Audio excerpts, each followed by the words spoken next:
Hello friends, स्वागत है आपका क्वालिटी एजुकेशन के इस प्लेटफॉर्म पर।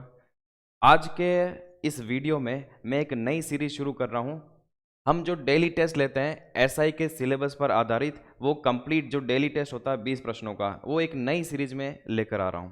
ये सीरीज हमने क्यों ली है, उसका रीज़न ये है, ये एसआई के सिलेबस पर आधारित है और आपको पता है कि एसआई के सिलेबस में आरएएस प्री का पूरा सिलेबस तो शामिल है ये, इसके साथ साथ हिंदी का भी सिलेबस शामिल है।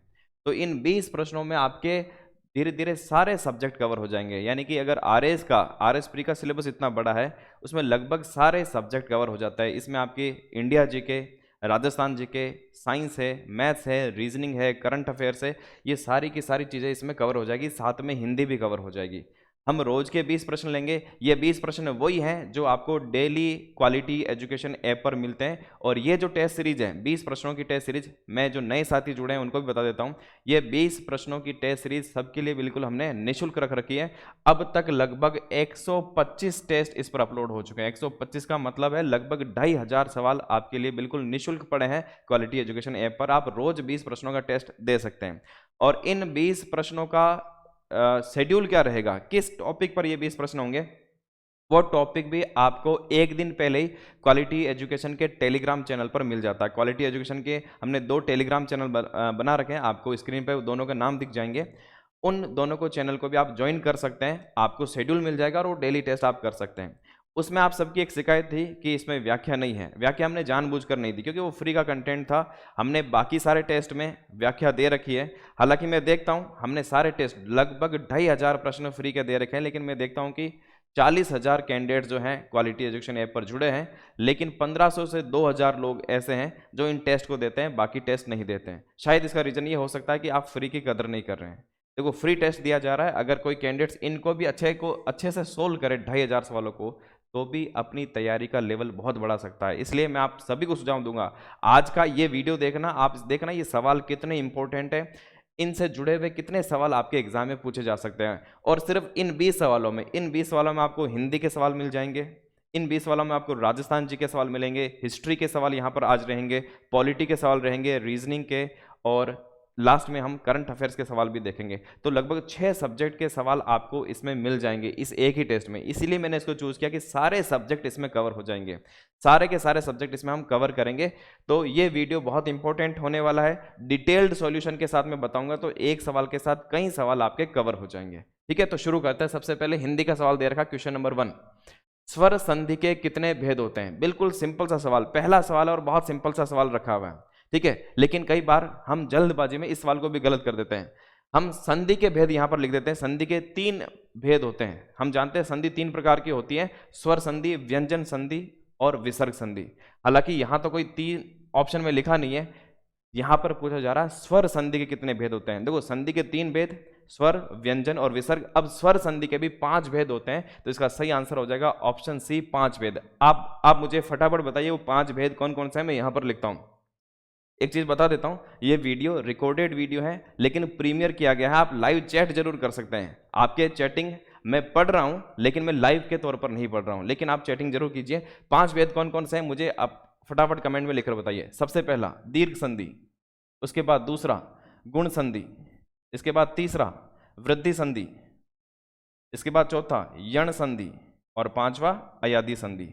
तो इस प्रकार से ये स्वर संधि के 5 भेद होते हैं। सबसे ज्यादा एग्जाम में कोई सवाल पूछे जाते हैं और जिसमें हमें सबसे ज्यादा कंफ्यूजन होता है पहचानने में कौन सी संधि, तो वो इन्हीं में होता है कि कैसे पहचाने कि इनमें से कौन सा भेद है। आगे का जो हमारा सवाल है, इसमें मैं आपको सारा पहचानने का तरीका बताऊंगा। बहुत सिंपल से एक शॉर्ट ट्रिक है जिससे हम सारे 5 भेद को पहचान सकते हैं कि कौन सी संधि है। 99% आप बिल्कुल सही से पहचान पाओगे। तो अगले सवाल में हम देखते हैं कि कैसे पहचानते हैं। तो नेक्स्ट सवाल ये आपके सामने है, गुण संधि का उदाहरण। अब यहां पर सवाल पूछा जा रहा है गुण संधि। गुण संधि क्या है, अभी हमने बात की है, स्वर संधि का एक भेद है। अभी हम गुण संधि को भी पहचान लेंगे और बाकी सारी संधि कैसे पहचान सकते हैं वो भी मैं आपको बताऊंगा। तो इसके बाद आपको कोई मुश्किल नहीं आएगी। मैं कह रहा हूं 99% जगह पर आप पहचान पाएंगे। 1% क्योंकि बहुत सारे अपवाद भी होते हैं, कुछ अलग होते हैं, थोड़ा सा आपको संधि विच्छेद आना चाहिए। अगर आप ये कर सकते हैं तो आप आराम से पहचान सकते हैं। तो सबसे पहले पूछा जा रहा है गुण संधि का उदाहरण। अब मैं आपको बताता हूं 5 संधि के बारे में। सबसे पहले आता है दीर्घ संधि। दीर्घ का मतलब क्या होता है? दीर्घ का मतलब होता है बड़ा। तो आपको यहाँ पर ध्यान रखना, इसमें बड़ी मात्रा लगती है। वो बड़ी मात्रा कौन कौन सी हो सकती है? वो आ की मात्रा हो सकती है, वो ई की मात्रा हो सकती है, या फिर वो ऊ की मात्रा हो सकती है। हम कुछ एग्जाम्पल लेते हैं। जैसे आपने इसका एग्जाम्पल पढ़ा होगा विद्यालय। अब देखिए विद्यालय में यहाँ पर जो संधि विच्छेद बना है वो कहाँ से बना? विद्या और आले से बना। तो विद्या और आले में यहाँ पर क्योंकि आ की मात्रा लग रही है, बड़ी मात्रा बन रही है, तो वो यहाँ पे दीर्घ संधि हो जाएगी। ऐसे अगर हम देखें, जैसे मैं यहाँ पर लिखता हूँ रविंद्र, रवि प्लस इंद्र, इन दोनों का बनेगा छोटी ई की मात्रा, छोटी की मात्रा ये बन जाएगी बड़ी ई की मात्रा रविंद्र। तो देखो यहाँ पर बड़ी ई की मात्रा आ रही है, इसका मतलब यहाँ पर ये दीर्घ संधि हो गई। इसी तरह से आप यहाँ पर देख सकते हैं उ, बड़ी उ अगर बनता है तो दीर्घ संधि। जैसे मैं यहाँ पर लिखता हूँ लघुत्तम, लघु प्लस उत्तम, दोनों छोटा ऊ, यहाँ पर छोटा ऊ मिले, चाहे एक छोटा ऊ मिले एक बड़ा ऊ मिले, या फिर दोनों ही बड़े, हमेशा बड़ा ही बनेगा, यानी कि ये लघुत्तम इस तरह से बन जाएगा। तो जहां पर भी बड़ी मात्रा आती है आप पहचान लेंगे कि वहां पर दीर्घ संधि आती है। अब नेक्स्ट एग्जांपल लेता हूं मैं यहाँ पर गुण संधि का। गुण संधि का पहचान बहुत आसान है, वृद्धि संधि और गुण संधि। देखो यहाँ पर अगर एक मात्रा आती है ऊपर, चाहे वो एक ही हो, चाहे यहाँ पर ये ओ की मात्रा आती हो, एक मात्रा आती है तो गुण संधि है, दो मात्रा आती है तो वृद्धि संधि है 99%। कुछ जगह पर इसका एग्जांपल भी बताऊंगा, कुछ जगह पर हो सकता है आपको पहचानने में दिक्कत आए, लेकिन वो भी अगर आपको थोड़ा सा संधि विच्छेद का ज्ञान है तो आप इसको सही कर सकते हैं। एक मात्रा आती है तो आप पहचान लेंगे ये गुण संधि का एग्जाम्पल है। और वो मात्रा नॉर्मली जहां से संधि होती है, संधि विच्छेद होता है और संधि विच्छेद को हम वापस जोड़ते तो संधि बोलते हैं, जहां संधि होती है वहां पर ये मात्रा आनी चाहिए। जहां दो मात्रा आ रही है, चाहे वो ए की हो चाहे ओ की हो, वहां पर हमेशा वृद्धि संधि होती है। 99% जगह पर आपको ये पहचानना बहुत आसान है। एक मात्रा है तो गुण संधि है, दो मात्रा है तो वृद्धि संधि है। अब तीसरा आता है यण संधि। दीर्घ हमने देख लिया, यण संधि पहचानेंगे कैसे? यण संधि पहचानने का बहुत आसान तरीका है। एक आपको आधा अक्षर मिलेगा, आधा अक्षर के बाद या तो व होगा या फिर यहां पर जैसे हम लिखते हैं प्रत्येक, तो आधे अक्षर के बाद या तो यह है या फिर आधे अक्षर के बाद वह है, तो समझ जाना वहां पर 99% जगह पर वहां पर यण संधि होगी। 99% इसलिए बोल रहा हूं कि नॉर्मली आप देख के पहचान सकते हैं, लेकिन अगर आपको संधि विच्छेद करना आ गया फिर तो आप 100% इसको सही कर सकते हो। तो जहां पर आधे अक्षर के बाद वह आए या फिर आधे अक्षर के बाद यह आए तो समझ लीजिए वहां पर यण संधि है। और लास्ट में हमारी पांचवी है अयादी संधि। अयादी संधि की पहचान भी बहुत ज्यादा कोई मुश्किल काम नहीं है, आसानी से पहचान सकते हैं। यहां पर गायन में अयादी संधि है, जहां पर भी आपको शब्द में आई की साउंड आए, आई की साउंड आए, इसी तरह से औ की साउंड आए या फिर आव की साउंड आए, इस तरह की अगर कोई ध्वनि आपको मिलती है तो समझ जाएंगे वहां पर अयादी संधि। अब मैं आपको कुछ एग्जांपल देता हूं। जैसे सवाल पूछ रहा है गुण संधि का उदाहरण कौन सा, मुझे बताइए जहां पर ए की या ओ की मात्रा दिख रही है वो इसका। अब यहां पर देखो ओ की मात्रा यहां पर दिख रही है, इसके अलावा अगर आपको यहां पर ए की मात्रा भी दिख रही है तो आप कैसे पहचानेंगे यहां पर गुण संधि है या फिर यहां पर गुण संधि है? अब देखो मैंने कहा कि यहां पर ये फॉर्मूला भी लागू हो रहा है, आधा अक्षर प्लस व, तो यहां पर यण संधि होगी, यहां पर गुण संधि नहीं होगी, यहां पर होगी गुण संधि ऑप्शन ए में। अब कैसे पता चलेगा? इसको कंफर्म करने के लिए आप इसका संधि विच्छेद कीजिए तो ये बनेगा महा प्लस उत्सव। तो जहां से वापस ये संधि होती है वहां अगर मात्रा लगती है तो ये हो जाएगा गुण संधि। मैं एक दो एग्जांपल और देता हूं, जैसे कि महेंद्र लिख सकते हैं आप, महेंद्र, महाधन इंद्र, तो यहां पर एक मात्रा लग रही है, गुण संधि हो जाएगी। ठीक है, इस तरह से यहां पर हम गुण संधि देख सकते हैं। आप देख रहे हैं महौषधि, महाधन औषधि, महा लिखते हैं हम, उसके बाद प्लस औषधि, महा प्लस औषधि, तो यहां पर बन जाएगा महौषधि। दो मात्रा आ रही है तो यहां पर वृद्धि संधि। इसी तरह से यहां पर एग्जांपल आप लिख सकते हैं सदैव, वसुधैव, दो मात्रा आ रही है, प्रौद्योगिकी, मैंने यहां पर लिखा प्रौद्योगिकी। अब यहां पर आप देखेंगे यहां पर एक मात्रा भी आ रही है, दो मात्रा भी आ रही है, लेकिन ये बना कैसे?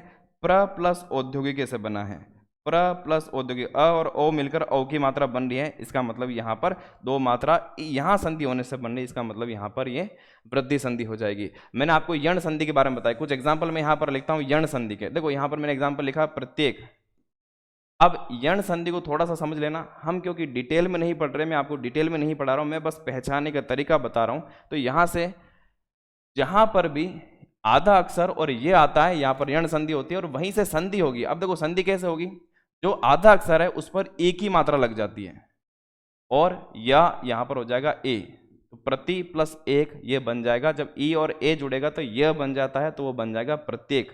ठीक है, इसी तरह से कुछ एग्जाम्पल और ले सकते हैं, जैसे यहाँ पर लिखा हुआ अन्वेषण।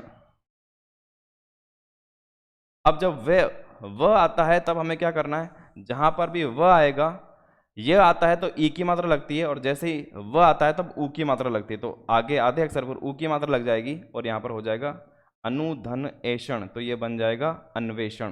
तो इस तरह से इसमें बनता है यण संधि। और इसी तरह से अगर मैं आपको एग्जाम्पल दूं इनका, तो देखो ऐ से जैसे हम लिखते हैं नयन, तो ने धन अन, ऐ की साउंड आ रही है तो समझ जाएंगे यहाँ पर अयादी संधि आ रही है। इसमें आप देखो यहाँ पर ने प्लस अन, ये इसका संधि विच्छेद होगा, तो ए और अ मिलकर यहाँ पर ऐ बन जाता है। अब यहाँ पर अगर मैं इसको लिखता हूँ नायक, तो नायक में ये दो मात्रा आ जाती है, जब आई की साउंड आएगी तब आपको ए लगाना है, तो ने प्लस अक आ जाएगा, तो ये बन जाएगा नायक। अब हम एग्जाम्पल लेते हैं जैसे अव का, जैसे यहाँ पर मैंने लिखा पवन, तो पवन अव आ रहा है तब आपको ओ लगाना है, पो प्लस अन, ये बन जाएगा पवन। यहाँ पर मैं लेता हूँ पावन, जब आव की साउंड आ रही है तब आपको दो मात्रा लगानी है, यानी अव की मात्रा लगानी है और लिखना है अन, तो ये बन जाएगा पावन। मेरे ख्याल से आपको यहाँ पर पांचों संधि पहचानने का तरीका आ गया होगा। आगे इस तरह के हम और भी एग्जाम्पल लेंगे, जब और संधि आएगी स्वर संधि के बारे में नेक्स्ट सीरीज में, तब इसके बारे में और पढ़ेंगे। अगला सवाल देखते हैं, निर्लेप शब्द का संधि विच्छेद क्या होगा। आपको ऑप्शन दिए हुए निर प्लस लेप, निह धन लेप, निर प्लस अलेप और निर प्लस लेप, ये लिखा हुआ है। ठीक है, अब यहाँ पर देखो कुछ में विसर्ग संधि आ रही है, कुछ में यहाँ पर व्यंजन संधि दिख रही है यहाँ पर हमें। अब इसको कैसे पहचाने, अब जरूरी नहीं है, कई बार संधि में ऐसा होता है कि हमें नियम याद नहीं होते, कई बार जरूरी नहीं है कि हम नियम याद करें, क्योंकि हमारे पास ऑब्जेक्टिव सवाल आते हैं। अब ऑब्जेक्टिव सवाल से हम कैसे पहचान सकते हैं, तो उसकी ट्रिक देख लेते हैं कि कैसे पहचानना है। हम बाकी ऑप्शन को कट कर लेंगे और इसको करते हैं। देखो सबसे पहले ऑप्शन ए में लिखा निर प्लस लेप। अब यहाँ पर क्योंकि हमें निर्लेप, निर्लेप जो हमने लिखा है उसमें र ऊपर आधा आ रहा है, जबकि यहाँ पर हम देखते हैं र पूरा आ रहा है प्लस लेप जुड़ रहा है। जब र पूरा आ रहा है और जब संधि विच्छेद करने पर वो आधा कभी भी नहीं हो सकता है, र पूरा है, इसलिए यहाँ पर ये ऑप्शन कट हो जाएगा। निधन लेप, मुझे ये आंसर बिल्कुल सबसे सही लग रहा है, कैसे वो भी बताता हूँ। अब मैं आपको पहले इन पर लेके चलता हूँ। र पूरा है और आगे अ भी आ रहा है, अ और अ जुड़कर हमेशा आ बन जाता है संधि में, तो एक तरह से तो ये निरालेप बन जाएगा, तो यहाँ पर ये भी कट हो जाता है क्योंकि हमारे यहाँ पर तो आधा ही है। दूसरा निर प्लस लेप, यहाँ पर आधा अक्षर आ रहा है और ये अगर इन दोनों को जोड़े तो ये बिल्कुल निर्लेप बन जाएगा, लेकिन हम जानते हैं कि संधि में क्या होता है, दो वर्णों के मेल को संधि कहते हैं, ये इसकी परिभाषा। लेकिन साथ में ये भी होता है दो वर्णों के मेल से जो यहाँ पर शब्द में विकार उत्पन्न होता है। आप देखेंगे विकार का मतलब कुछ चेंज आना चाहिए, अगर बिल्कुल एज इट इज बना देंगे इसको तो कोई चेंजेस नहीं आएगा, उसको संधि नहीं बोलते बल्कि उसको संयोग बोलते हैं। तो इन दोनों को अगर हम जोड़ लें तो कोई संधि बनेगी नहीं, संधि बनने के बाद कुछ चेंजेस आना चाहिए, तो इस तरह से ये ऑप्शन भी कट जाता है और एक ही ऑप्शन बचता है निह धन लेप। अब निह धन लेप ये एक प्रकार से विसर्ग संधि हो गई है, नि धन लेप। अब ये जो विसर्ग है ये बाद में जब इन दोनों का जुड़ेगा तो ये इस पर र बन जाता है। विसर्ग में नियम है यहाँ पर कि ई या फिर ऊ के बाद कोई भी अगर घोष व्यंजन आता है तो वो ई जो है वो र में परिवर्तित हो जाता है। जैसे हम आगे और बहिर्मुखी, तो इसका अगर हम संधि विच्छेद करेंगे बहि धन मुखी, तो ई की साउंड आई है, उसके बाद विसर्ग आ रहा है, उसके बाद कोई भी घोष व्यंजन आता है या फिर कोई घोष शब्द आता है तो वहां पर ये र में बदल जाता है और ये बन जाएगा बहिर्मुखी। तो इस तरह से इसका आंसर हो जाएगा ऑप्शन बी नि धन लेप। अगला सवाल, किस शब्द रचना में संधि के नियम का पालन नहीं हुआ है। अभी 5 सवाल यहाँ पर हिंदी के आने वाले हैं, उसके बाद अलग अलग सब्जेक्ट के और भी सवाल रहेंगे। किस शब्द रचना में संधि के नियम का पालन नहीं हुआ, मतलब कौन सा शब्द गलत तरीके से बना है। पहला शब्द लिखा हुआ तेजो में, क्या ये सही शब्द है या गलत शब्द है। देखो तेजो में बनता है, इसका संधि विच्छेद होगा तेज ह धन में, तो इस तरह से बन जाता है तेजो में। जब यहाँ पर अ के बाद विसर्ग आता है और आगे कोई भी घोष शब्द आता है, आपने घोष और अघोष के बारे में पढ़ा होगा। घोष स्वर घोष वर्ण किसको बोलते हैं। वैसे में हम यहाँ पर ज़्यादा नियम पर नहीं जाएंगे, नियम के बजाय हम सीधा देखेंगे, कोशिश करेंगे ज़्यादा जो जितना शॉर्ट ट्रिक से हो सकता है, पर कुछ सवाल ऐसे होंगे जहाँ पर थोड़ा सा हमें नियम जानने की जरूरत होता है। घोष वर्ण में स्वर सारे शामिल हो जाते हैं, प्लस आप कोई भी वर्ग जैसे क ख ग बोलते हैं, उसमें ये क ख ग पहला वर्ग है, तो जो भी वर्ग आ रहे हैं उनका तीसरा, चौथा और पांचवा वर्ण आता है। यानी कि क वाली जो लाइन है उसमें क और ख नहीं आता है, ग ग न जो ये आता है वो तीसरा, चौथा, पांचवा। उसके बाद च छ नहीं आएगा, झ झ ज ये आएगा। तो ये तीसरा और चौथा, पांचवा, और इसके साथ ही य, र, ल और व, ये वर्ण भी इसमें शामिल होते हैं। तो ये अगर वर्ड्स यहाँ पर ये वर्ण अगर आ रहे हैं तो इसको बोलते हैं घोष वर्ण। तो इनमें से अगर आ रहा है तो ये बाद में ओ की साउंड में बदल जाता है और ये बन जाता है तेजोमय। तो इसका मतलब है कि ये बिल्कुल सही बना हुआ है। इसी तरह से मनः प्रसाद, देखो यहाँ पर क, अघोष में क्या आता है, ये हो गया घोष या फिर सघोष। अघोष में मूलतः आता है क च ट त प। अगर इनमें से कोई भी शब्द आते हैं तो फिर ये आपके रूल लागू नहीं होता है, इसमें अलग अलग रूल्स के हिसाब से बनते हैं। और इसमें क्या होगा, इसमें मनः धन प्रसाद जब हम इस तरह से लिखते हैं तो ये वापस एज इट इज यही बन जाएगा मनः प्रसाद। इसी तरह से, क्योंकि यहाँ पर प शब्द आ रहा है, इसी तरह से मनोकामना में भी होगा। इसका अगर हम संधि विच्छेद करें तो ये मनः धन कामना, और जब हम इसका वापस संधि करेंगे तो ये मनः कामना ही बनेगा। ध्यान रखना, यहाँ पर हमें बहुत बड़ी गलती कर देते हैं। यहाँ पर मनः कामना शब्द होगा, मनोकामना शब्द सही नहीं माना जाता है, ये एक तरह का अशुद्ध शब्द है, लेकिन हम कॉमनली इसी वर्ड्स को यूज करते हैं। मनोकामना, मनोकामना ध्यान रखना सही शब्द नहीं है, सही शब्द होगा ये मनः कामना। तो इसका सही आंसर हो जाएगा ऑप्शन सी। इसी तरह के मैं कुछ और वर्ड्स बताता हूं आपको, जैसे मनोहर। मनोहर का संधि विच्छेद बिल्कुल यही होगा, मनः धन हर। अब ह क्योंकि घोष वर्ण है तो ये ओ में बदल जाता है। इसी तरह से मनोबल, मनः धन बल, मनो अनुकूल तो मनः धन अनुकूल, इस तरह से बनता है। क्यों? क्योंकि वो सारे के सारे घोष वर्ण से बन रहे हैं। निरोग, ध्यान रखना, निरोग का भी जो संधि विच्छेद होता है वो सही इस तरह से माना जाएगा, निर्धन रोग, निर्धन रोग, न कि ये इसका सही संधि विच्छेद होता है। निधन रोग अगर हम करेंगे तो ये गलत हो जाएगा, निधन रोग इसमें नहीं होना चाहिए, यहाँ पर होगा निर प्लस रोग, और इसमें व्यंजन संधि होगी न कि विसर्ग संधि। अगर हम इस तरह से करते हैं तो ये गलत हो जाएगा, ध्यान रखना इस बात का।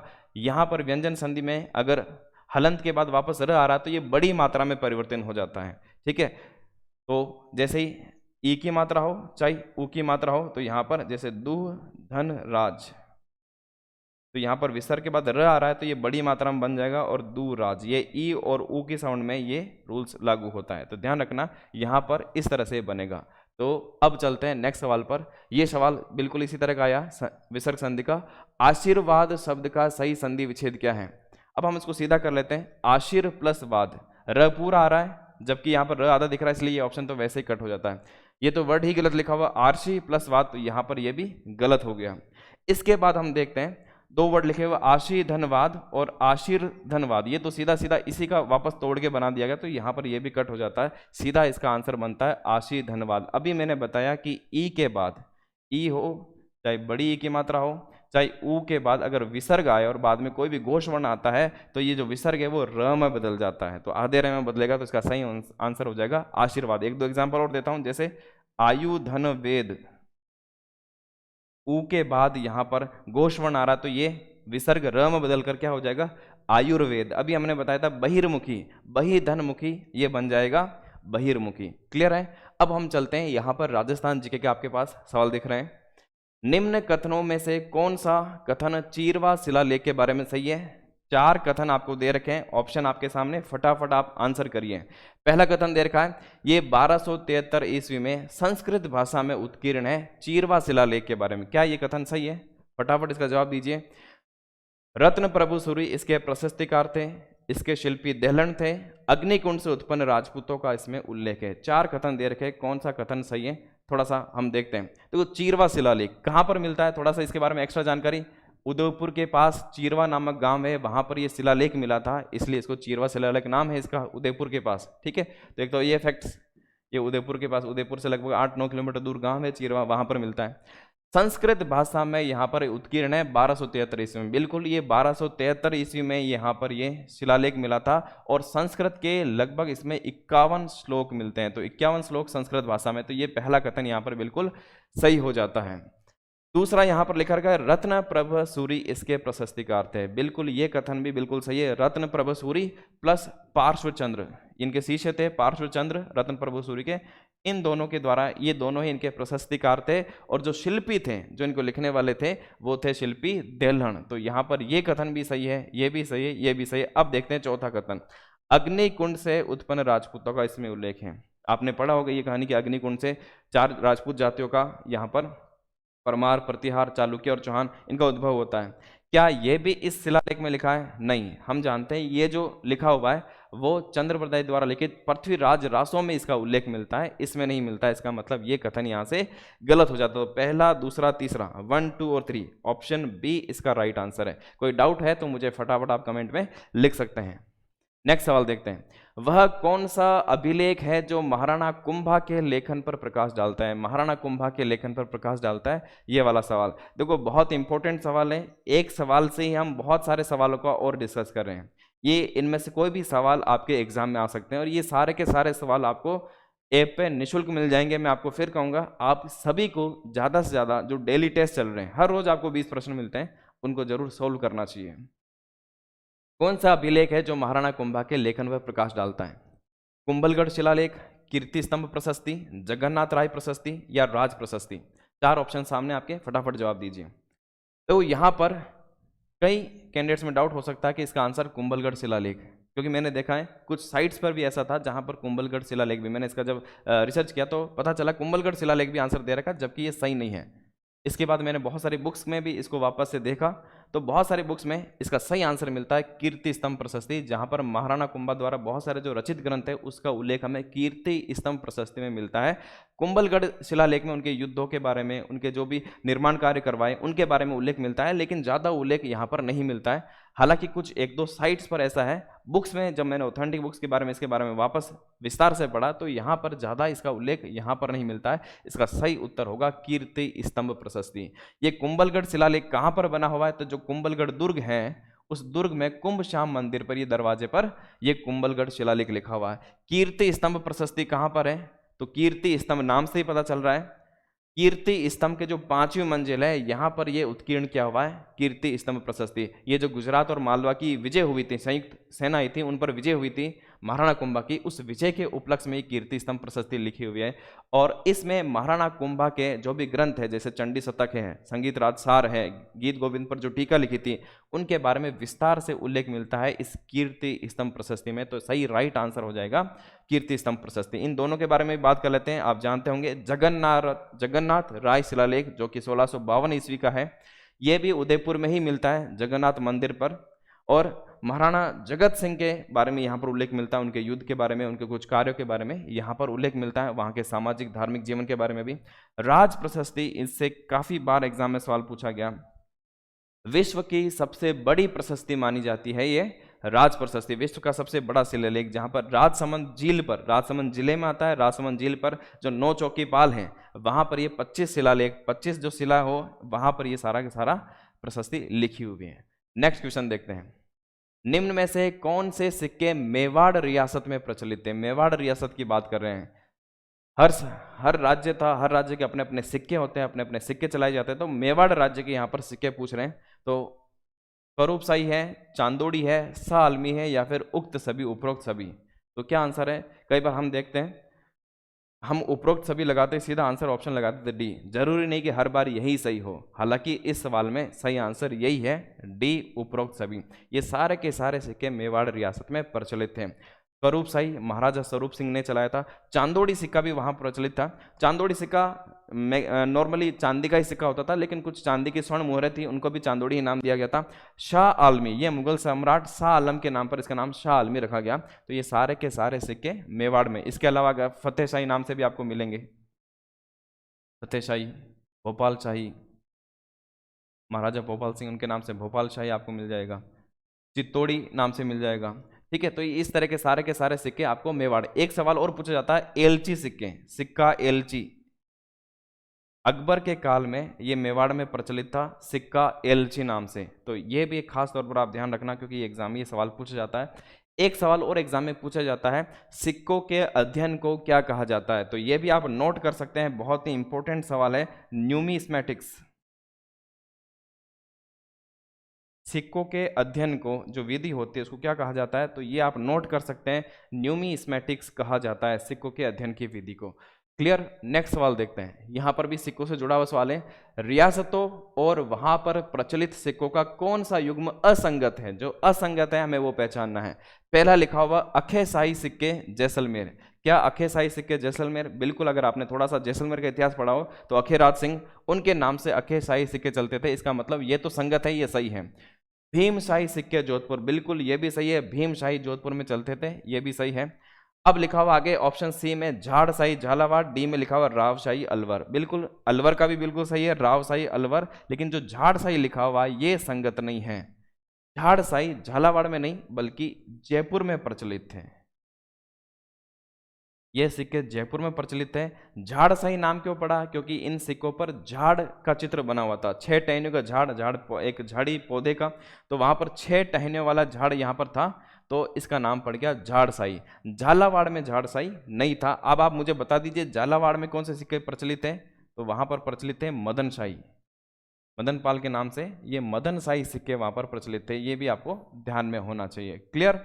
तो सही आंसर ऑप्शन सी, हमने जो संगत है उस पर राइट लगाया, तो इसका सही आंसर हो जाएगा option C.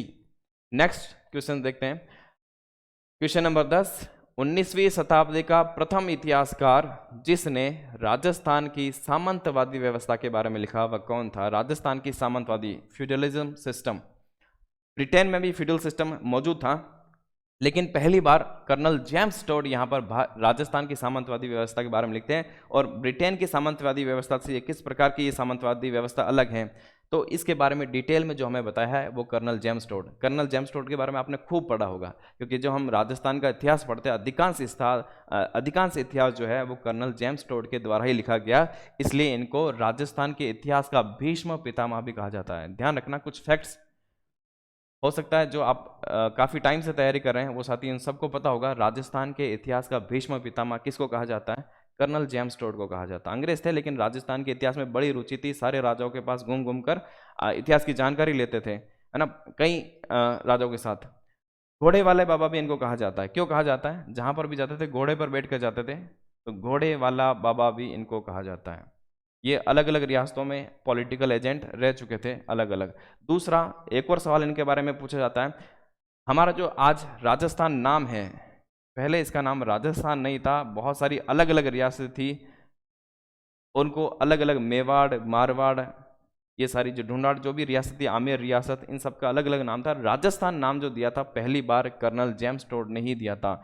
Annuls and antiquities of Rajasthan, इनकी एक पुस्तक थी 1829 में लिखी हुई, आप इसको लिख सकते हैं, नोट कर सकते हैं अगर आपको ये फैक्ट्स नहीं पता है। Annuls and antiquities of Rajasthan.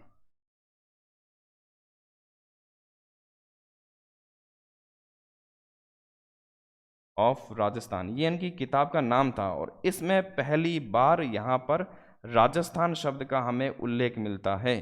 तो annals and antiquities of Rajasthan 1829 में ये कर्नल जेम्स टोड की पुस्तक थी। इसी का नाम एक दूसरा नाम और आता है central and western Rajput states of India, इसी किताब का दूसरा नाम भी है। इसके अलावा हम बाकी ऑप्शन पर भी थोड़ा सा देख लेते हैं। एक लिखा हुआ डॉक्टर LP टेसीटोरी, ये भी बहुत बड़े विद्वान व्यक्ति थे। इनके बारे में एक दो सवाल पूछा जाता है। इनका जन्म कब हुआ? एक तो ये पता होना चाहिए, इनका जन्म इटली में हुआ।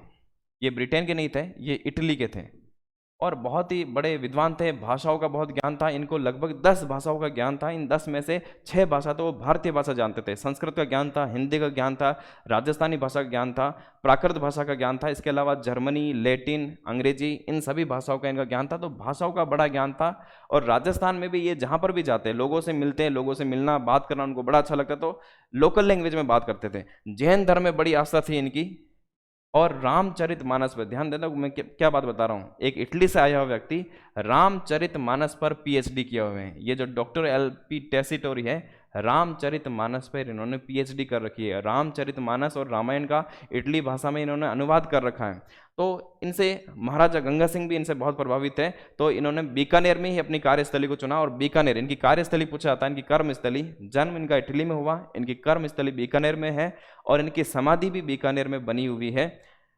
डॉक्टर एलपी टेसिटोरी, इन्होंने महाराजा गंगा सिंह ने इनको चारण साहित्य का सर्वे करने के लिए, सर्वेक्षण करने के लिए इनका काम दिया। तो इनकी ऐसी 2 पुस्तकें भी हैं, चारण साहित्य का सर्वेक्षण और पश्चिमी राजस्थानी व्याकरण। इनके ये 2 प्रमुख पुस्तकें हैं। जॉर्ज ग्रियर्सन के बारे में भी आपने पढ़ा होगा। इन्होंने 1912 में एग्जाम में सवाल पूछा जाता है, 1912 में इन्होंने linguistic survey of India, linguistic survey of India नाम से एक पुस्तक लिखी थी, जिसमें भाषाओं का वैज्ञानिक वर्णन कर रखा है। राजस्थानी भाषा का वैज्ञानिक वर्गीकरण किसने किया? तो नाम आता है George Grierson, linguistic survey of India. ये इनकी एक पुस्तक थी जो कि 1912 में लिखी गई है। राजस्थानी भाषा का वैज्ञानिक वर्गीकरण इन्होंने किया है। और लास्ट में ऑप्शन डी है जॉर्ज थॉमस। एक फैक्ट आप याद रख सकते हैं, राजस्थान को इन्होंने राजपूताना नाम दिया था। इनकी एक पुस्तक है जिनमें इनका राजपूताना नाम मिलता है। तो जॉर्ज थॉमस के बारे में एक फैक्ट आप याद रख सकते हैं, राजपूताना नाम इन्होंने दिया है। अब आ जाते हैं यहाँ पर 11वां सवाल। ये आप देखेंगे, ये राजस्थान इतिहास से जुड़ा हुआ नहीं है, ये भारतीय इतिहास से जुड़ा हुआ है। तो भारत का इतिहास यहाँ से शुरू हो गया। सवाल क्या लिखा हुआ है? सिंधु घाटी के लोग विश्वास करते थे किस में? ऑप्शन आपके सामने दिए हुए हैं, फटाफट मुझे इसका आंसर कीजिए। आत्मा और ब्रह्मा में, कर्मकांड में, यज्ञ प्रणाली में, या फिर मातृशक्ति में। 4 ऑप्शन आपके सामने हैं। सिंधु घाटी के लोग, देखो सिंधु घाटी सभ्यता की यहाँ पर बात हो रही है। हमने इतिहास शुरू किया है, प्राचीन भारत के इतिहास हमने सबसे पहले दिया था। सबसे पहले सिंधु घाटी सभ्यता के बारे में यहाँ पर जानकारी आ रही है। सिंधु घाटी सभ्यता, अब देखो लगभग 2500 ईसा पूर्व से पहले के ये लोग थे। सिंधु घाटी सभ्यता के बारे में कहा जाता है कि नगरीय सभ्यता थी। सिंधु घाटी सभ्यता एक प्रकार से नगरीय सभ्यता थी। यहाँ पर ऐसा नहीं है कि आज से 2500 ईसा पूर्व का मतलब आज से मैं 4500 5000 साल पुरानी बात कर रहा हूँ। आज से 4500 साल पहले भी लोग शहरों में रहते थे, और बहुत सभ्य तरीके से। हम इनकी बात करें, ये सभ्यता है तो बहुत ही सभ्य तरीके से। आज जो हम रहते हैं उससे भी ज़्यादा सभ्य तरीके से ये लोग रहते थे। आज हमने आधुनिक विज्ञान में, तकनीकी में जरूर प्रगति की है, लेकिन हमारी सभ्यता इतनी ज़्यादा प्रगति नहीं कर पाई है। ये जो लोग रहते थे, आपने पढ़ा भी होगा, 2 मंजिला इनके मकान होते थे, पक्की ईंटों के मकान बनते थे, सड़कें सारी चौड़ी सड़कें और सीधी सड़कें होती थी, समकोण पर सड़कें काटती थी। कोई सड़कों पर आज की तरह अतिक्रमण नहीं करता था। सड़कों पर कभी भी इनका गंदा पानी नहीं बहता था। नालियों की बहुत उत्तम व्यवस्था थी, सारी अंडरग्राउंड नालियाँ बनी रहती थी। तो बहुत ही उत्तम व्यवस्था के साथ ये लोग वहाँ पर रहते थे। यानी पूरी तरह से सभ्य लोग यहाँ थे, पूरी एक सभ्यता बसी हुई थी, नगरीय सभ्यता थी। ठीक है, आगे के और सवाल है, हम इसमें बात करेंगे सिंधु घाटी सभ्यता के बारे में। अभी बात करते हैं इस सवाल में, इसमें वो विश्वास करते थे। देखो, आत्मा ब्रह्म में, कर्मकांड में, यज्ञ प्रणाली में। सिंधु घाटी सभ्यता के बाद एक अगली सभ्यता आती है, वो है वैदिक सभ्यता। ध्यान दीजिए, वैदिक सभ्यता भी बड़ी उन्नत सभ्यता थी। ये एक ग्रामीण सभ्यता थी।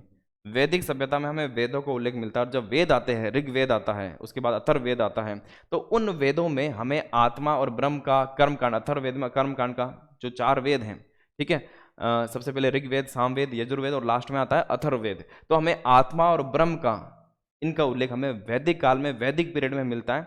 उसके पहले आत्मा ब्रह्म का कंसेप्ट बना ही नहीं था। सिंधु घाटी सभ्यता के लोग इनके बारे में नहीं जानते थे। तो आत्मा ब्रह्म का इनको ज्ञान नहीं था, कर्मकांड का बारे में इनका ज्ञान नहीं था, यज्ञ प्रणाली के बारे में इनका ज्ञान नहीं था, विश्वास नहीं करते थे।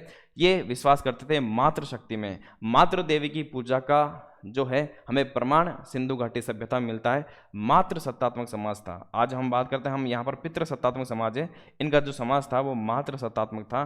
कई प्रमाण मिले हैं जिसमें मातृ देवी की पूजा, वैसे मातृ देवी का मतलब यहाँ प्रकृति की पूजा थी, तो मातृ सत्तात्मक ये समाज था और मातृशक्ति में ये विश्वास करता था। ये इसका सही आंसर होगा।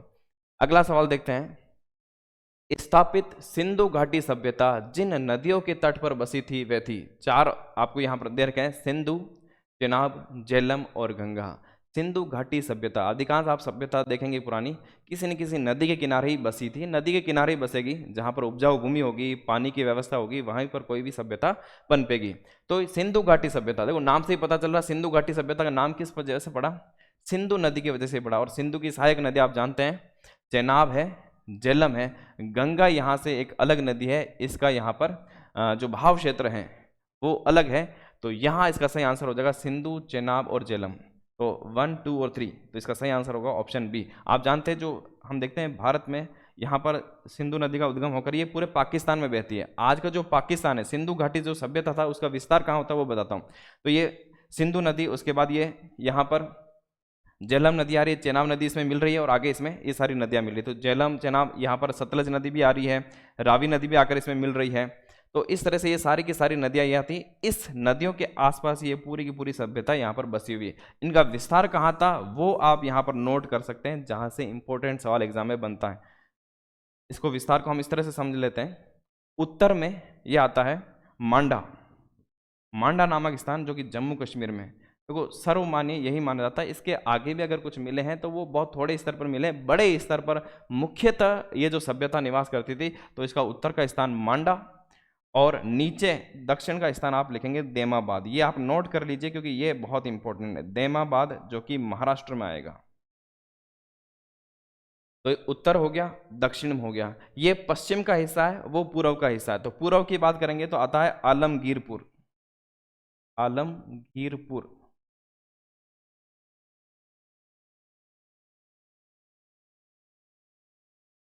आलमगीरपुर कहाँ पर आता है? तो ये आता है मेरठ, उत्तर प्रदेश में। मेरठ जो कि आज के यूपी में आता है, आज के मेरठ में। तो ये पहले स्थान आलमगीरपुर यहाँ तक था। और पश्चिम की हम बात करें तो आता है सुदकांगेंडोर।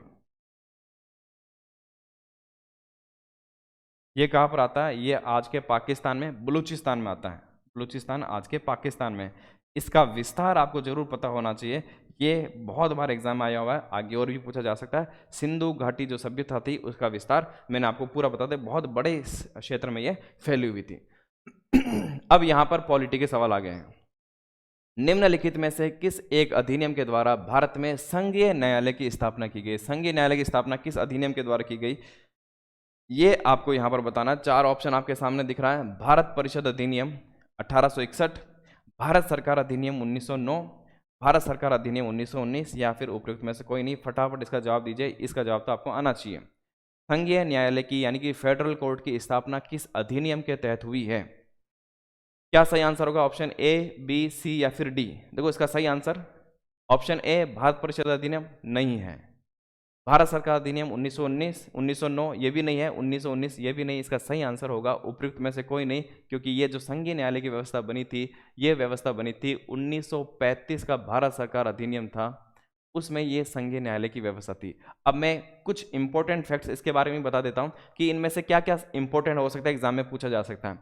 1861 में जो इंपॉर्टेंट सवाल पूछा जा सकता है कि पहली बार कब वायसराय को अध्यादेश जारी करने की शक्ति प्रदान की गई? तो एक आप यहां पर ये लिख सकते हैं, अध्यादेश जारी करने की शक्ति इस 1861 के अधिनियम के तहत दी गई।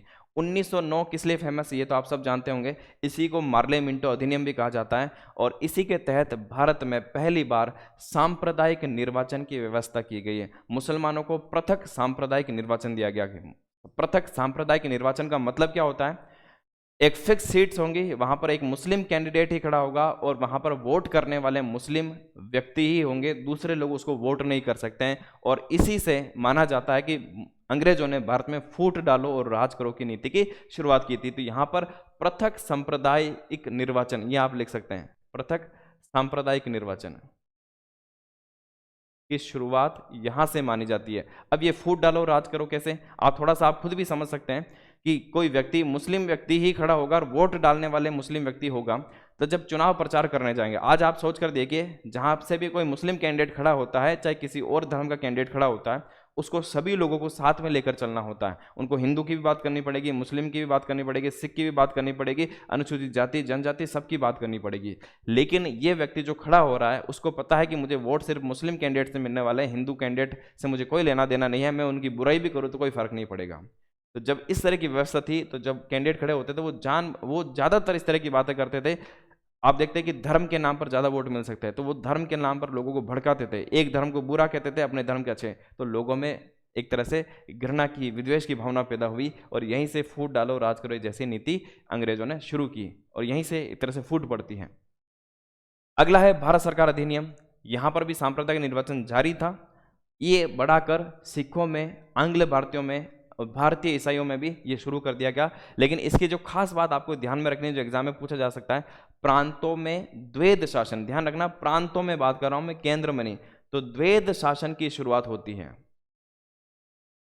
और ये द्वैध शासन कहां पर, ये प्रांतों में। इसको आप खास तौर पर ध्यान रखना। सबसे ज्यादा कोई सवाल पूछा जाता है तो यही सवाल इस 1919 के अधिनियम के बारे में पूछा जाता है। और 1935 के अधिनियम में प्रांतों में द्वैध शासन समाप्त कर दिया गया और केंद्र में द्वैध शासन शुरू कर दिया गया, ये आप ध्यान रखेंगे। इसके अलावा अभी हमने बात की संघीय न्यायालय की स्थापना की, इसके अलावा अखिल भारतीय संघ बना था 1935 के अधिनियम में। ये सारी इंपॉर्टेंट बातें हैं, इन बातों को आपको ध्यान में रखना। अगर आपको इतना ध्यान होगा तो एग्जाम में बहुत सारे सवाल आप यहां से कर पाएंगे। नेक्स्ट सवाल देखते हैं। 1919 के भारत शासन अधिनियम की निम्नलिखित में से कौन सी प्रमुख विशेषताएं हैं? 3 आपके यहां पर कथन दे रखे हैं, कौन से कथन सही है आप एक बार फटाफट आंसर दे दीजिए। पहला कथन लिख रखा है, प्रांतों की कार्यकारिणी सरकार में वेद शासन की व्यवस्था, मुसलमानों के लिए पृथक सांप्रदायिक निर्वाचक मंडलों की व्यवस्था, और केंद्र द्वारा प्रांतों को विधायनी शक्ति का हस्तांतरण। अभी हमने बात की थी, यह दिया गया था 1909 में, जिसको हमने मार्ले मिंटो अधिनियम कहा था। बड़ा फेमस कथन था यहाँ पर, जो यहाँ के मार्ले मिंटो जो लॉर्ड मिंटो थे वो यहाँ के वाइसराय थे भारत के उस समय, और जॉन मार्ले उस समय भारत सचिव बन के आए थे। मिंटो ने पत्र लिखकर यहाँ पर बोला था जॉन मार्ले को, हम ऐसे घातक विष बीज बो रहे हैं जिसकी फसल बहुत कड़वी होने वाली। ये बहुत फेमस कथन है, किसका था? मिंटो का था। ये एग्जाम में सवाल पूछा जाता है। तो ये तो 1909 का है, 1919 का नहीं, तो ये कथन तो यहाँ से कट हो जाता है। अब बात करते हैं 1 और 3 की। प्रांतों की कार्यकारिणी सरकार में वेद शासन की व्यवस्था, बिल्कुल सही है। 1919 में पहली बार वेद शासन और उत्तरदायी शासन के बारे में बात की गई थी, तो ये पहला कथन यहां से बिल्कुल सही है। तीसरे कथन की बात करते हैं, केंद्र द्वारा प्रांतों को विधायनी शक्ति का हस्तांतरण, ये भी बिल्कुल सही है। 1919 के अधिनियम में शक्तियों का विभाजन भी किया गया, प्रशासनिक शक्तियां, विधायी शक्तियां, इनका बंटवारा कर दिया गया है। आप इसको लिख सकते हैं शक्तियों का विभाजन। कई बार सीधा सवाल ऐसा आ जाता है, शक्तियों का विभाजन किसमें किया गया? तो शक्तियों का विभाजन इसी 1919 में किया गया, यानी पहला और तीसरा। तो पहला और तीसरा हम देखें तो ऑप्शन नंबर सी इसका सही आंसर होगा। क्लियर हो गया? नेक्स्ट सवाल देखते हैं। भारतीय संविधान सभा की स्थापना की गई, कब की गई? ये आपका सवाल है। 4 ऑप्शन आपके सामने है, 10 जून 1946, 9 दिसंबर 1946, 26 नवंबर 1949 और 26 दिसंबर 1949। ये 4 ऑप्शन आपके सामने है। ये बहुत कॉमन सवाल है, ये सवाल आना चाहिए। इसका सही आंसर क्या है? इस सही आंसर के बाद मैं आपको 2-3 फैक्ट्स और यहाँ पर बताता हूँ। इसका देखो सही आंसर, भारतीय संविधान सभा की स्थापना कब की गई? तो इसका सही आंसर है 9 दिसंबर 1946।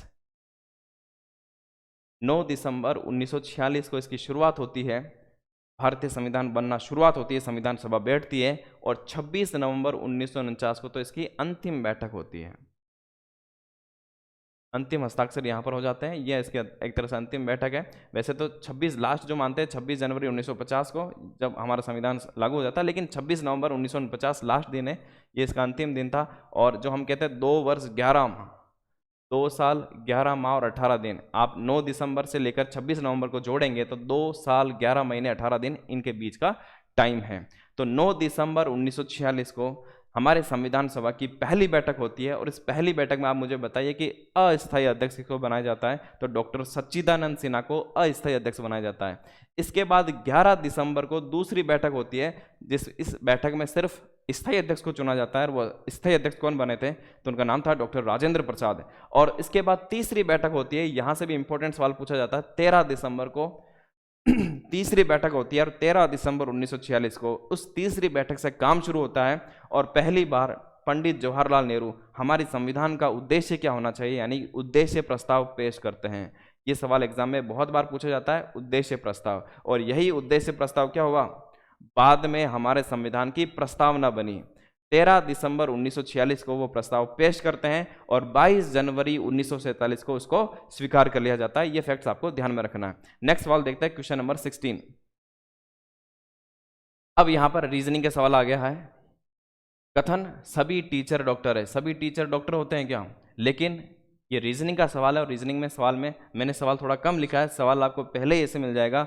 जो भी यहाँ पर कथन दिए गए हैं वो सारे कथन को आपको सत्य मानना है, और सत्य मानते हुए ये कुछ निष्कर्ष निकालने, और निष्कर्ष में कौन सा सही है वो आपको बताना है। सभी टीचर डॉक्टर है, सभी डॉक्टर इंजीनियर हैं और सभी इंजीनियर विद्यार्थी है। सिलोजिज्म का प्रश्न है, न्याय निगमन का प्रश्न है, वेन डायग्राम से हम इसको करते हैं। एक बार ट्राई करके देखते हैं कैसे करना है। जो नए साथी हैं जिनको अगर नहीं पता है तो देख लेते हैं कैसे करना है, बाकी सिंपल सवाल है, कोई मुश्किल नहीं। सभी टीचर डॉक्टर है। वेन डायग्राम इस तरह से गोले बनाकर आप इसको कर सकते हैं। सभी टीचर, मान लो कि ये जो भी गोले हैं ये सारे टीचर मान लेते हैं, तो लिख दिया मैंने इसको टीचर है, ये सारे टीचर हैं, सारे के सारे टीचर हैं वो डॉक्टर हैं। तो इन सारे टीचर को मैं एक बड़ा गोला बना देता हूं। मान लो ये पूरा बड़ा गोला डॉक्टर है और ये सारे टीचर इस डॉक्टर के अंदर हैं। देखो सारे के सारे टीचर डॉक्टर है, तो बिल्कुल दिख रहा है कि सारे टीचर डॉक्टर के अंदर आ रहे हैं, मतलब सभी टीचर डॉक्टर हैं। ये सारे के सारे जो डॉक्टर है वो इंजीनियर है, तो मैं एक बड़ा गोला बना देता हूं और पे लिख देता हूं इंजीनियर। देखो सारे के सारे डॉक्टर हैं वो इंजीनियर के अंदर आ रहे हैं, इसका मतलब सारे डॉक्टर इंजीनियर है। सारे इंजीनियर विद्यार्थी हैं, इस विद्यार्थी को मैं स्टूडेंट नहीं वी ही लिख देता हूँ, विद्यार्थी, वी से आप समझ लेना विद्यार्थी। तो एक तरह का ये वेन डायग्राम बन गया, इसको वेन डायग्राम बोला जाता है, ठीक है। तो वेन डायग्राम बन गया। अब इससे निष्कर्ष निकालना बहुत आसान हो जाएगा। अब मैं आपको समझाता हूँ, देखो निष्कर्ष कैसे निकाला जाता है। इसमें कह रहा है कि इससे आप निष्कर्ष निकालिए, क्या ये निष्कर्ष निकलता है कुछ विद्यार्थी टीचर हैं। ये रहा विद्यार्थी और ये रहा टीचर, ये पूरे जितना भी बड़ा गोला बन रहा है ये पूरे विद्यार्थी हैं। क्या विद्यार्थियों का कुछ हिस्सा टीचर है। देखो पूरा गोला विद्यार्थी है, इसका कुछ हिस्सा ये टीचर है, लेकिन ये विद्यार्थी के अंदर आ रहा है, तो ये हिस्सा जो है वो टीचर का हिस्सा भी है, लेकिन ये विद्यार्थी के अंदर भी आ रहा है, इसलिए ये विद्यार्थी। तो कुछ विद्यार्थी, सारे विद्यार्थी नहीं, इसमें से कुछ हिस्सा टीचर भी है, तो ये कथन एक तरह से बिल्कुल सही है। सभी डॉक्टर विद्यार्थी हैं, ये डॉक्टर, तो देखो ये डॉक्टर का गोला ये रहा, सारे के सारे डॉक्टर विद्यार्थी हैं, बिल्कुल सही है, क्योंकि सारे के सारे डॉक्टर विद्यार्थी के अंदर आ रहा है, इसका मतलब ये कथन भी बिल्कुल सही है। कुछ इंजीनियर टीचर हैं, ये रहा इंजीनियर का गोला, ये पूरा इंजीनियर, इसमें से कुछ लेना है। देखो इसमें से हमने कुछ लिया, वो कुछ टीचर है, इतने सारे इंजीनियर से कुछ टीचर है, इसका मतलब कि ये कथन भी बिल्कुल सही है। सभी डॉक्टर टीचर हैं। देखो ये यहाँ पर ये इंजीनियर का गोला था, ये डॉक्टर का गोला, अभी जो मैंने बताया वो इंजीनियर ये होगा। सारे के सारे ये जो डॉक्टर, ये कह रहा कि सभी डॉक्टर टीचर हैं, सारे डॉक्टर टीचर हैं, नहीं गलत है। ये डॉक्टर का पूरा गोला ये रहा, लेकिन इसमें से कुछ टीचर हैं, कुछ डॉक्टर टीचर्स हैं, सारे के सारे डॉक्टर टीचर नहीं, इसका मतलब ये कथन यहाँ से गलत हो गया। सभी डॉक्टर टीचर नहीं है, केवल कुछ डॉक्टर ही टीचर है। क्लियर हो गया होगा। वैसे आगे हम इस तरह के और सवाल करेंगे और क्लियर हो जाएगा। आपको कोई डाउट है तो आप कमेंट में लिख सकते हैं मुझे। तो इसका आंसर हो जाएगा 1, 2 और 3। इसका सही ऑप्शन हमें मिल रहा है ऑप्शन ए में, तो यहाँ पर निष्कर्ष फर्स्ट, सेकंड और थर्ड सही हो जाएगा। अब आगे देखते हैं हम कथन और निष्कर्ष। देखो ये कथन निष्कर्ष उस वेन डायग्राम से अलग है, यहाँ पर वेन डायग्राम से हम सोल्व नहीं कर सकते, बस अपना दिमाग ही इस्तेमाल करना पड़ेगा। ये थोड़ा सा सवाल कई बार कुछ कठिन हो जाता है, क्योंकि हमें कई बार अलग लगता है और एग्जामिनर के एग्जामिनर में अलग हो सकता है, एग्जाम का वास्तव में इसका सही आंसर अलग हो सकता है। देखते हैं किस तरह के सवाल है। इससे निष्कर्ष निकालना ये सिर्फ तर्क के आधार पर ही निकाला जा सकता है। अंग्रेजी के सभी चलचित्र, अब ये चलचित्र क्या होते हैं, चलचित्र का मतलब सीधा सा फिल्म, तो हम फिल्म कहते हैं। तो अंग्रेजी के जो भी सारे फिल्म्स होते हैं या चलचित्र होते हैं वो हिंसात्मक होते हैं। अब ये कथन को आप सत्य मानना, चाहे वो सत्य हो या नहीं हो, सत्य के साथ उसका कोई संबंध हो या नहीं हो, लेकिन पहले ही लिख दिया जाता है कि आपको इसको सत्य मानना है, ठीक है। तो मान लेते हैं अंग्रेजी के सारे चलचित्र हिंसात्मक होते हैं, ये बिल्कुल सही कथन है। दूसरा, कुछ लोगों को अंग्रेजी चलचित्र देखना अच्छा लगता है। कुछ लोगों को, ध्यान रखना सारे लोग नहीं कह रहे हैं, कुछ लोगों को अंग्रेजी चलचित्र देखना अच्छा लगता है, ठीक है। और अंग्रेजी के सारे चलचित्र हिंसात्मक होते हैं। अब निष्कर्ष क्या निकाल सकते हैं, तो दोनों में से कौन सा निष्कर्ष निकलता है वो हमारा आंसर होगा। अंग्रेजी चलचित्र देखने वाले सभी लोगों को हिंसा अच्छी लगती है। अब ये कथन सही है या नहीं है। देखो इसमें हम सोचते हैं अंग्रेजी के सारे चलचित्र हिंसात्मक होते हैं, इससे यह निष्कर्ष निकलता है कि जो भी लोग अंग्रेजी के चलचित्र देखते हैं उनको सामान्यतः हिंसा अच्छी लगती है, तभी वो चलचित्र देखते हैं, क्योंकि इसमें ऐसा कोई चलचित्र नहीं है जो हिंसात्मक नहीं है, सारे के सारे चित्र हिंसात्मक है। इसका मतलब ये है कि अंग्रेजी के चित्र जो भी देखते हैं उनको हिंसा अच्छी लगती है, इसका मतलब ये कथन यहाँ पर राइट होगा। दूसरा, जिन लोगों को हिंसा अच्छी लगती है वे सभी अंग्रेजी चलचित्र देखते हैं। क्या ये कथन सही है? जिन लोगों को हिंसा अच्छी लगती है वे सभी अंग्रेजी चलचित्र देखते हैं? नहीं, ये जरूरी नहीं है। ऐसे बहुत सारे लोग हो सकते हैं जिनको हिंसा अच्छी लगती है, लेकिन जरूरी नहीं है कि वे अंग्रेजी चलचित्र। इन कथनों से हमें कहीं पता नहीं चलता है कि जो भी लोग जिनको भी हिंसा अच्छी लगती है वह चलचित्र देखते हैं, यानी ये कथन यहाँ पर सही नहीं होगा। केवल फर्स्ट यहाँ पर निष्कर्ष निकला, ए इसका सही आंसर होगा। अब नेक्स्ट सवाल देखते हैं। अब यहाँ से 18, 19 और 20 ये 3 सवाल ऐसे हैं जो करंट अफेयर से जुड़े हुए हैं। देखते हैं, विश्व आर्थिक मंच, जिसको WEF वर्ल्ड इकोनॉमिक फोरम भी कहा जाता है, इंग्लिश में भी नाम आ सकता है, ध्यान रखना, वर्ल्ड इकोनॉमिक फोरम एक ही बात है, ने वैश्विक जोखिम रिपोर्ट 2021 के किस संस्करण का विमोचन किया है? किस संस्करण का विमोचन किया, ये सवाल पूछा गया। नॉर्मली हो सकता है ये सवाल 6 महीने बाद इस तरह का सवाल नहीं पूछा कि 16वां संस्करण है, 17वां, 18वां। उससे ज़्यादा इंपॉर्टेंट चीज़ मैं आपको यहाँ पर ये बताऊंगा। इसका सही आंसर होगा वैसे 16वां संस्करण अभी जारी हुआ, क्योंकि बहुत इंपॉर्टेंट रिपोर्ट है, तो ये सवाल एग्जाम में इसलिए पूछा जा सकता है, इसलिए हमने यहाँ पर ये सवाल दिया है। अभी 16वां संस्करण था। क्या है ये वैश्विक जोखिम रिपोर्ट और क्या है ये वर्ल्ड इकोनॉमिक फोरम? पहले तो थोड़ा सा वर्ल्ड इकोनॉमिक फोरम के बारे में जान लेते हैं। एक तो नॉन गवर्नमेंटल ऑर्गेनाइजेशन है, गैर सरकारी संस्था, एक एनजीओ की तरह मान लो, लेकिन बहुत बड़ा एनजीओ, गैर लाभकारी संस्था है, और इसका प्रभाव बहुत ज़्यादा है। ये जो रिपोर्ट जारी करती है, सारे के सारे देश इससे बहुत प्रभावित होते हैं। इस रिपोर्ट के आधार पर दुनिया का आकलन किया जाता है कि कौन सा देश कैसा है, तो इसका प्रभाव बहुत ज़बरदस्त है। बड़े बड़े हमारे देश के प्रधानमंत्री, जब इसकी बैठक होती है, एक नॉन गवर्नमेंटल ऑर्गेनाइजेशन है, एक संस्थान है, लेकिन जब इसकी बैठक होती है तो बड़े बड़े देशों के प्रधानमंत्री इसमें शामिल होते हैं, अपनी बात रखते हैं, बड़े बड़े बुद्धिजीवी वर्ग इसमें शामिल होते हैं, तो बहुत ज़्यादा प्रभाव है इसका। और ये एक रिपोर्ट है, वैश्विक जोखिम रिपोर्ट। बहुत रिसर्च के बाद ये रिपोर्ट तैयार की जाती है और इस रिपोर्ट के आधार पर दुनिया अपनी नीतियाँ बनाती है, इसलिए बहुत इंपॉर्टेंट रिपोर्ट इनको माना जाता है। कहाँ पर है? तो जेनेवा इसका मुख्यालय। जेनेवा कहाँ पर है? स्विट्जरलैंड की राजधानी है, तो जेनेवा स्विट्जरलैंड में इसका मुख्यालय है।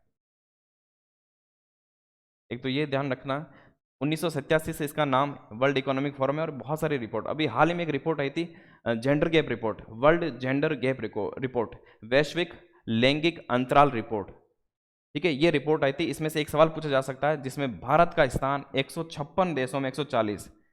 लैंगिक अंतराल कितना है महिला और पुरुषों में? किस देश में महिला और पुरुष, महिला पुरुष की समानता की बात, क्या महिला और पुरुष कितने समान है, कितने समान अधिकार मिलते हैं, या फिर महिलाओं को कितना भेदभाव झेलना पड़ता है, महिलाओं के साथ कितना भेदभाव होता है, इसके आधार पर रैंक जारी की गई। उसमें से 156 देशों में से भारत को 140वीं रैंक मिली, यानी भारत बहुत पिछड़ा हुआ है इस रैंक में।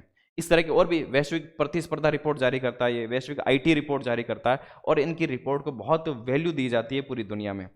वैश्विक जोखिम रिपोर्ट, इसका 16वां संस्करण इन्होंने जारी किया। इसमें इन्होंने बताया इन्होंने अगले 2 साल में दुनिया के सामने क्या क्या रिस्क आएंगे, क्या क्या जोखिम होंगे, अगले 5 सालों में क्या होंगे, अगले 10 सालों में क्या जोखिम होंगे। अगले 2 सालों में इन्होंने बताया कि अगले 2 सालों में दुनिया बहुत बड़ी पैंडेमिक से जूझने वाली, जैसे अभी कोरोना महामारी से जूझ रहे हैं, इस तरह की इन्होंने एक आकलन है उनका, और बहुत रिसर्च के बाद आकलन है कि दुनिया अगले 2 सालों में इस तरह की पैंडेमिक, इस तरह की महामारियों से जूझने वाली, इस तरह की और भी महामारी उत्पन्न हो सकती है। कोरोना की सेकंड जो वेव चल रही है, थर्ड वेव चल रही है, ये और भी अपने म्यूटेंट बनाकर और भी दुनिया को परेशान कर सकता है। तो बहुत बड़ा खतरा, रिस्क जो है दुनिया को, वो एक पैंडेमिक का अगले 2 सालों में आने वाला है। इसके अलावा इन्होंने बताया कि बहुत सारे, और स्वाभाविक बातें हैं, बहुत सारे लोगों के रोजगार छिनने वाले हैं, रोजगार का संकट पैदा होगा पूरी दुनिया में, बेरोजगारी दुनिया में बढ़ेगी, जो जलवायु परिवर्तन हो रहा है वो जलवायु परिवर्तन का संकट यहाँ पर बढ़ेगा, बहुत बड़े बड़े साइबर अटैक्स हो सकते हैं। भारत पे पिछले दिनों में 1 या 2 साइबर अटैक हो चुके हैं, बहुत बड़े, और इसका सोर्स चाइना माना जा रहा है। तो इस तरह के पूरे दुनिया में आप देखेंगे, अमेरिका ने रूसिया पर आरोप लगाया कि उन पर साइबर अटैक हुआ है, तो इस तरह के साइबर अटैक्स के उन्होंने अनुमान लगाया कि बड़े बड़े साइबर अटैक्स दुनिया में हो सकते हैं। तो अगले 2 सालों में, 5 सालों में, 10 सालों में उन्होंने बहुत सारे खतरे दुनिया के लिए बताए हैं, लेकिन ये 2 सालों में इन्होंने इस तरह के बड़े बड़े खतरे इस रिपोर्ट में उन्होंने अपने बताया था। आप अगर टाइम मिले आपको थोड़ा सा नेट पर सर्च करके इनके बारे में पढ़ना, बहुत अच्छी जानकारी आपको इसमें देखने को मिलेगी। अगला देखते हैं, क्वेश्चन नंबर 19। देखिए ये सवाल, जो भी सवाल हम कर रहे हैं और जिस भी तरीके से मैं पढ़ा रहा हूँ, मैं कोशिश कर रहा हूँ कि अगर आप बाद में RS का भी तैयारी करें, RS की भी फाइट करें, तो भी उसके लिए आपके लिए सफिशिएंट होगा। तो इस कारण से मैं थोड़ा सा कोशिश कर रहा हूँ कि डिटेल में इसको हम पढ़ा जाए। लास्ट सवाल हम यहाँ पर कर रहे हैं, अंतिम सवाल है, 19वां सवाल है, इसके बाद एक सवाल और होगा, 20वां सवाल। दुनिया भर में परमाणु हथियारों की होड़ पर रोक लगाने वाली अब तक की पहली संधि के बारे में निम्न में से कौन सा कथन सही नहीं है? यहाँ पर हमें ध्यान देना, सही नहीं है। कई बार हम जल्दबाजी में सही है इस तरह से कर लेते हैं और सवाल गलत हो जाता है, क्योंकि कौन सा सही है, हम ऑप्शन ए देखते हैं कि हाँ ये सही है और इसी को राइट कर देते हैं, बाकी ऑप्शन हम देख ही नहीं पाते हैं। क्या लिखा है? अंतर्राष्ट्रीय कानून का हिस्सा बनी ये परमाणु हथियार निषेध संधि। तो कौन सी संधि के बारे में बात हो रही है? परमाणु हथियार निषेध संधि 22 जनवरी 2021 से प्रभावी हो गई है। दूसरा कथन, इस संधि को संयुक्त राष्ट्र महासभा ने जुलाई 2017 में मंजूरी दी थी। हालांकि ये संधि काफ़ी टाइम से इसके बारे में बात चल रही थी, लेकिन संयुक्त राष्ट्र महासभा जो यूएनओ का सबसे बड़ा अंग है माना जाता है, यूएन जो महासभा है, जुलाई 2017 में इसको मंजूरी दे दी थी। मंजूरी देने के बाद ये जो अंतर्राष्ट्रीय कानून का हिस्सा बन गई है 22 जनवरी 2021 से। लगभग 120 से भी ज़्यादा देशों ने इसको सहमति दी है, तो ये एक तरह से अंतर्राष्ट्रीय कानून का हिस्सा भी बन गया। यानी ये कथन भी सही है, ये कथन भी यहाँ पर सही है। क्या है ये? परमाणु हथियार, जो भी परमाणु हथियार एटॉमिक बम है उसका निषेध करती है ये संधि। 9 देश, वो 9 देश कौन कौन से हैं? अमेरिका, रूस, ब्रिटेन, चीन और फ्रांस। 5 देश तो वही हैं जो संयुक्त राष्ट्र सुरक्षा परिषद के अंग है। संयुक्त राष्ट्र के सुरक्षा परिषद सिक्योरिटी काउंसिल के 5 जो सदस्य हैं, अमेरिका, रूस, ब्रिटेन, चीन, फ्रांस, इन पांचों को वीटो पावर है, आपने पढ़ा होगा। इन 5 देशों ने प्लस इसके साथ ही 4 देश और है, भारत, पाकिस्तान, उत्तर कोरिया और इजराइल ने इस संधि का समर्थन नहीं किया है। क्या ये कथन सही है? ये कथन भी बिल्कुल सही है। इन 9 देशों ने, इन 9 देशों के अलावा भी और देश है, लेकिन इन 9 देशों ने इस संधि का समर्थन नहीं किया, जिसमें भारत भी शामिल है। क्यों नहीं किया है? सीधी सीधी साफ बात है, ये कहता है कि कोई भी देश परमाणु हथियार नहीं रखेगा, लेकिन इन सभी 9 देशों के पास, दुनिया में माना जाता है आधिकारिक तौर पर कि 9 देशों के पास ही वर्तमान में परमाणु हथियार है। हो सकता है कुछ देश और हैं, इन्होंने अपने आप को, अपने देश को आधिकारिक तौर पर घोषित कर रखा है कि हमारे पास परमाणु हथियार है। तो इन 9 देशों के पास आज दुनिया में माना जाता है कि इनके पास परमाणु हथियार है, तो इन 9 देशों ने मना कर दिया। सीधी सी बात है, ये संधि कहती कि परमाणु हथियार कोई नहीं रखेगा, ये देश कहते हैं हम इस संधि को नहीं मानते हैं, क्योंकि अमेरिका कह देता है या फिर भारत कह देता है कि मैं अपने सारे परमाणु हथियार नष्ट कर देंगे, तो क्या चीन इसको नष्ट कर देगा? अगर हम भारत ने अपने तर्क यही दिए हैं कि ये भेदभावपूर्ण संधि है, ये पूर्णतः परमाणु हथियार सभी देशों को बाध्य नहीं करती है। भारत कहता अगर ये बाकी सारे के सारे देश भी अगर परमाणु हथियार त्याग कर दे तो हम आज भी पूरी तरह से परमाणु हथियार छोड़ने को तैयार है, लेकिन कोई भी देश इस तरह तैयार नहीं है। तो देखो 5 देश तो ये हो गए। भारत के पास परमाणु हथियार ये हम जानते हैं, जब भारत ने बनाया उसके कुछ ही दिनों बाद पाकिस्तान में भी परमाणु हथियार संपन्न हो गए। उत्तर कोरिया तो आप जानते हैं हर 2 दिन बाद ये मिसाइल की धमकी देता है, और इसके साथ ही इजराइल के पास भी परमाणु हथियार वो संपन्न हो चुके हैं।